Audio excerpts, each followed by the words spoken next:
اور وہ یہ کہتے ہیں جناب کہ دیکھیں نا 2013 میں بھی تو دھاندلی ہوئی تھی, 2018 میں بھی تو دھاندلی ہوئی تھی. دیکھیں جی, تو دھاندلی تو ہوتی رہتی ہے پاکستان میں, یہ کون سی پہلی دفعہ ہو رہی ہے. اب مولانا طاہر اشرفی صاحب نے بھی یہی بات کی, ہمارے کچھ صحافی دوست ہیں وہ بھی یہی بات کرتے ہیں. تو دیکھیں بہت فرق ہے 2013 میں, 2018 میں, یا اس سے پہلے جب بھی دھاندلی ہوئی تو یہ 19-20 کرتے تھے. ملٹری اسٹیبلشمنٹ تھوڑا ادھر سے ادھر کر دیتے تھے. پی ٹی آئی کو بھی ایک دور میں بہت شکوہ رہا کہ ہماری سیٹیں چھینی گئی ہیں. پی ایم ایل این کو ایک دور میں شکوہ رہا کہ ہماری سیٹیں چھینی گئی ہیں. یہ چھوٹا موٹا چلتا تھا. لیکن اس مرتبہ جو ہوا یہ دھاندلی نے تباہ و برباد کر دیا, پورا کا پورا الیکشن ہی بدل دیا. 17 سیٹوں والے کو اٹھا کے پاکستان کا پرائم منسٹر بنا دیا, بلکہ اب انہیں سادہ اکثریت دلوا دی گئی. اور نہ صرف سادہ اکثریت بلکہ 2/3 اکثریت پہ لا کر اتحادیوں کے ساتھ انہیں کھڑا کر دیا گیا. اب من مرضی کی جو ترامیم ہے وہ بھی کروائی جاتی ہیں, اور بار بار ہم یہ ہوتا ہوا دیکھ رہے ہیں.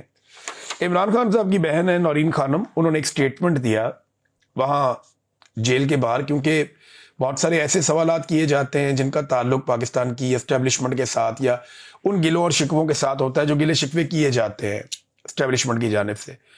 تو نورین خانم نے سوال کے جواب میں وہ کہہ رہی تھی, انہوں نے کہا جی کہ بہادر کرنل شیر خان شہید کے مجسمے کی تقدس کی پامالی پر شور مچانے والے یہ بھی یاد رکھیں کہ وہی لوگ ان کا جسد خاکی ہندوستان میں چھوڑ کر واپس آ گئے تھے. ہندوستانی فوجیوں نے خود بتایا کہ وہ کتنا بہادر سپاہی تھا جنہیں آپ وہاں چھوڑ آئے تھے. آپ کو مجسمے کی تکلیف تو ہے, انسانوں کی کوئی تکلیف نہیں ہے. کم عمر بچوں کی شہادت کا کوئی ذکر نہیں. جن گھروں کے چراغ بجھا دیے گئے ان کا کوئی حساب نہیں. یہ لوگ اپنے ہی ملک میں اپنے ہی لوگوں پر ظلم کرتے ہیں. کیا کبھی سنا کہ کلبھوشن کے ساتھ سختی کی گئی ہو یا کسی اور ہندوستانی جاسوس کے ساتھ ویسا ہی سلوک کیا گیا ہو؟ الٹا یہ تو اس کا نام لینے سے بھی گریز کرتے ہیں. کلبھوشن کی ماں اور بہن کی عزت دینے پر یہ فخر محسوس کرتے ہیں. یہ کہتے ہیں جی فخر ہو رہا ہے, مگر اپنے ہی لوگوں کو عزت دینا گناہ بن جاتا ہے. ہمارے خلاف تو ہر حربہ استعمال کرتے ہیں یہ. یعنی کلبھوشن یادو کی بہنیں آتی ہیں, ماں بہن آ جائے, کوئی اس کی بیوی آ جائے تو ان کو عزت دیتے ہیں, ان کے گھر کی خواتین کو. لیکن عمران خان جو سابق وزیر اعظم ہے پاکستان, اس کے گھر کی خواتین کو عزت نہیں دیتے. اچھا, یہ عمران خان صاحب کی بہنیں وہاں باہر جا کر بیٹھی ہوئی ہیں اور ان کی ملاقات نہیں کروائی جا رہی, تو انہوں نے تو دھردہ دینے کا فیصلہ کیا ہوا, وہ وہاں بیٹھ گئیں. اب پی ٹی آئی کے کارکن اگر آپ دیکھیں تو آج بہت بڑی تعداد میں آئے. اس وقت پاکستان تحریک انصاف کے کارکن بہت بڑی تعداد میں اڈیالہ جیل کے باہر موجود ہیں. اب کیا یہ لوگ دیر تک وہاں پہ ٹھہر سکتے ہیں؟ کیونکہ نارملی ہوتا یہ ہے کہ جیسے جیسے رات کو سردی بڑھتی ہے, موسم سخت ہوتا ہے اور وقت گزرتا ہے, تو بہت سارے جو وہاں پہ ورکرز ہیں وہ اٹھ کر گھروں کو واپس چلے جاتے ہیں, اور تھوڑے ورکرز جب رہ جاتے ہیں تو پولیس کریک ڈاؤن کر دیتی ہے. یہاں پہ عالیہ حمزہ صاحبہ نے, اور پنجاب کو آپ کو کریڈٹ دینا پڑے گا کہ جتنے لوگ پہنچے اڈیالہ جیل کے باہر, ان میں زیادہ تر لوگ وہ ہیں جو پنجاب سے آئے. خیبر پختونخوا سے بھی آئے ہیں, لیکن پنجاب کیونکہ بڑا صوبہ ہے اور یہ جیل پنجاب کے اندر موجود ہے, تو پنجاب سے زیادہ بڑی تعداد میں آبویسلی لوگوں نے آنا تھا. تو لوگ بڑی تعداد میں پنجاب سے بھی اکٹھے ہوئے. عالیہ حمزہ صاحبہ نے انسٹرکشن دی, لوگ آ گئے. اب انہوں نے کہا کہ صرف انہی ورکرز کی حاضری لگے گی اور انہی کی تصاویر اور ویڈیوز شیئر کی جائیں گی جو آخر تک پرامن انداز میں عمران خان صاحب کی بہنوں کے ساتھ موجود رہیں گے. یہ انہوں نے عمران خان صاحب کی بہنوں کے ساتھ دینے کے لیے عالیہ حمزہ صاحبہ نے انسٹرکشن جاری کی ہے. بہرحال پنجاب سے بڑی تعداد میں وہ کامیاب ہوئی ہیں لوگوں کو پہنچانے میں. اڈیالہ جیل کے باہر اس فسطائیت اور ظلم کے دور میں بڑا مشکل ہوتا ہے لوگ اپنے آپ کو آمادہ کریں, لیکن لوگ پھر بھی بار بار نکل کر آتے ہیں. ناظرین, سابق کرکٹر شاہد افریدی صاحب سے ایک سوال ہوا. آج کل وہ بہت زیادہ کنٹروورسیز میں آ جاتے ہیں بار بار. سوال ہوا کہ سابق کپتان پاکستان کے لیجنڈ کرکٹر عمران خان صاحب کو جیل میں بند کیا گیا ہے, لیکن اس کے اوپر کرکٹ ورلڈ خاموش ہے. یہ سوال ہوا, اور یہ باقاعدہ آرٹیکل لکھا ہے ٹیلی گراف نے, یعنی ایک بین الاقوامی اخبار نے ایک آرٹیکل لکھا. اس آرٹیکل کے اوپر شاہد افریدی صاحب سے ایک سوال ہوا. ان سے یہ پوچھا گیا کہ آپ یہ بتائیے کہ جتنے بھی کرکٹرز ہیں وہ اتنے بڑے کرکٹ لیجنڈ کی زیادتی ان کے ساتھ ہو رہی ہے, انہیں جیل میں بند کیا ہے, اس کے اوپر بول کیوں نہیں رہے, آواز کیوں نہیں اٹھا رہے؟ تو شاہد افریدی صاحب کا جو جواب ہے وہ بڑا انٹرسٹنگ تھا. یعنی سوال ہوا عمران خان کے بارے میں، جواب شاہد افریدی دے رہے ہیں، میں خوش ہوں کہ فیض حمید اور دیگر افسران کا احتساب ہو رہا ہے، یہ بات خوش آئند ہے کہ پاک فوج نے احتساب کا عمل اپنے اندر سے شروع کیا ہے، اب جس نے ملک کو نقصان پہنچایا اس کا احتساب بھی ہونا چاہیے۔ یہ کیا جواب ہے؟ یعنی سوال کیا گیا کہ عمران خان صاحب کے ساتھ ظلم ہو رہا ہے، آپ لوگ کیوں نہیں بولتے، اور یہ انٹرنیشنل میڈیا کہہ رہا ہے، تو جواب آ رہا ہے جی فیض حمید کے ساتھ بالکل ٹھیک ہوا اور احتساب ہونا چاہیے، اور میں اپریشیٹ کرتا ہوں کہ پاک فوج نے یہ سلسلہ اپنے آپ سے شروع کیا ہے۔ تو یہ بڑی عجیب و غریب بات ہے، یا تو کرکٹ پہ بات کریں اور سیاست پہ بات نہ کریں، اور اگر سیاست پہ بات کرنی ہے تو پھر سوالوں کے جواب دینا بھی سیکھیں، کیونکہ جب آپ سیاست کرتے ہیں تو لوگ سوال پوچھتے ہیں۔ ناظرین، آج 16 دسمبر کا دن تھا، 16 دسمبر سقوط ڈھاکہ، پاکستان 2 ٹکڑے ہو گیا تھا بدقسمتی سے۔ کیا ہم نے کچھ سیکھا ہے؟ یہ ہے بڑا سوال۔ اگر ہم نے کچھ سیکھا ہوتا تو آج ہم وہ نہیں کر رہے ہوتے جو ہم کر رہے تھے دسمبر 1971 میں، جو ہم دسمبر 1971 میں کر رہے تھے۔ اگر ہم نے کچھ سیکھا ہوتا تو آج ہم وہ نہ کر رہے ہوتے۔ دیکھیں نا، بہت ساری چیزیں آج بھی مشترک ہیں۔ مثال کے طور پہ اس وقت بھی عوام ایک طرف تھی، اسٹیبلشمنٹ دوسری طرف تھی، اور آج بھی ویسی صورتحال ہے۔ اس وقت کا جو ڈکٹیٹر تھا وہ مسائل کو سنجیدگی سے نہیں لے رہا تھا، اسے ادراک ہی نہیں ہو رہا تھا کہ پاکستان کس طرف جا رہا ہے۔ آج کی ملٹری اسٹیبلشمنٹ ہو یا حکومت ہو، ان کو سمجھ ہی نہیں آ رہی کہ یہ ملک کو کس طرف لے کر جا رہے ہیں، اور فوج کا مورال خراب ہو رہا تھا اس دور میں بھی۔ آج بھی فوج اور عوام کے بیچ میں خلیج بڑھ رہی ہے ملٹری اسٹیبلشمنٹ کی لگاتار مداخلت کی وجہ سے، اور تب بھی سیاست میں فوج کی مداخلت بہت زیادہ تھی۔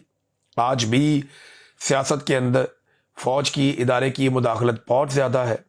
میڈیا اور عدالتیں اور پورا نظام اس وقت بھی ملٹری اسٹیبلشمنٹ نے کنٹرول کیا ہوا تھا، آج بھی یہ ساری چیزیں کنٹرول کر لی گئی ہیں، اور اس وقت بھی قوم کو بھی دھوکے میں رکھا گیا، خود کو بھی دھوکے میں رکھا گیا کہ کچھ نہیں ہوتا، سب ٹھیک چل رہا ہے، حالات کنٹرول میں ہے۔ اور یہ بہت سارے لوگ کہتے بھی تھے اس وقت، میڈیا کے لوگ ہیں جنہیں استعمال کیا جاتا تھا۔ سوال یہ پیدا ہوتا ہے کہ اس وقت بھی دھوکے میں رکھا گیا، خود کو بھی قوم کو بھی، اور آج بھی وہی ہو رہا ہے۔ آج بھی قوم کو دھوکے میں رکھا جا رہا ہے کہ یہ بھی ٹھیک ہے، وہ بھی ٹھیک ہے، جناب ہم نے یہ سیٹ کر دیا، وہ سیٹ کر دیا۔ کچھ بھی سیٹ نہیں کیا انہوں نے۔ پاکستان کے حالات لگاتار خراب ہو رہے ہیں۔ مقبول لیڈر اور مقبول پولیٹیکل پارٹی کو اس وقت دیوار کے ساتھ لگایا گیا، اور آج بھی پاکستان کے سب سے مقبول لیڈر کو اور پولیٹیکل پارٹی کو دیوار کے ساتھ لگایا گیا۔ اس دور میں بھی خواتین کے ساتھ بدتمیزی کی گئی، چادر اور چار دیواری کا تقدس پامال کیا گیا، اور آج بھی وہی سب کچھ کیا جا رہا ہے۔ اس وقت بھی طاقت کا نشہ تھا، آج بھی طاقت کا نشہ ہے۔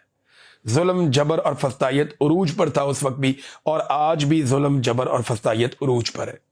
میرا ایک سوال یہ ہے کہ اگر آپ ایک ہی تجربہ بار بار کریں گے تو کیا نتیجہ مختلف آئے گا؟ میری دعا ہے کہ پاکستان جن حالات سے 1971 میں گزرا، پاکستان دوبارہ کبھی ویسے حالات سے نہ گزرے۔ لیکن جو تجربہ پاکستان کی اسٹیبلشمنٹ 1971 میں کر رہی تھی، اور جو غلطیاں 1971 میں کر رہی تھی، آج بھی پاکستان کی اسٹیبلشمنٹ وہی تجربات اور وہی غلطیاں ایک بار پھر دہرا رہی ہے۔ میں بار بار کہتا ہوں کہ ہوش کے ناخن لیجئے، سنبھالیے اپنے آپ کو، اور پاکستان کو، ضد اور انا کو ایک سائیڈ پہ رکھیے، اور پاکستان کو آگے بڑھنے دیجئے۔ جائیے جیل میں، عمران خان سے بات کیجئے، اسی کے ساتھ پاکستان کا استحکام جڑا ہے۔ لیکن ضد اور انا جو ہے وہ کسی نتیجے پہ آنے نہیں دیتی۔ فضل الرحمان صاحب میدان میں آئے، لیکن ساتھ ساتھ میں آپ کو یہ بھی بتاؤں کہ پاکستان تحریک انصاف اور تحریک تحفظ آئین پاکستان، انہوں نے فیصلہ کیا ہے کہ یہ 2 روزہ کانفرنس جو کرنے چاہ رہے ہیں، دسمبر کے آخری 10 دنوں کو بہت ایکٹیو کر دیا جائے گا۔ یہ 20-21 تاریخ کی کانفرنس ہے۔ اب اس کانفرنس کو یہ کرنے جا رہے ہیں خیبر پختونخوا ہاؤس میں، اور یہ وارن کیا گیا ہے کہ ریاست باد رہے، کوئی شرارت نہ کرے، کیونکہ یہ وفاق اور صوبے کا معاملہ ہے۔ تو ایک صوبے کا ایک ہب ہے، ایک صوبے کا ایک نمائندہ جگہ ہے صوبے کی، خیبر پختونخوا ہاؤس صوبائی ہاؤس ہے، تو وہاں پہ اگر ایک پولیٹیکل ایکٹیویٹی ہوتی ہے تو اس کے اوپر کسی قسم کا کریک ڈاؤن یا کوئی دوسری حرکت نہیں کرنی چاہیے۔ تو اپوزیشن وہاں پہ اکٹھی ہو رہی ہے۔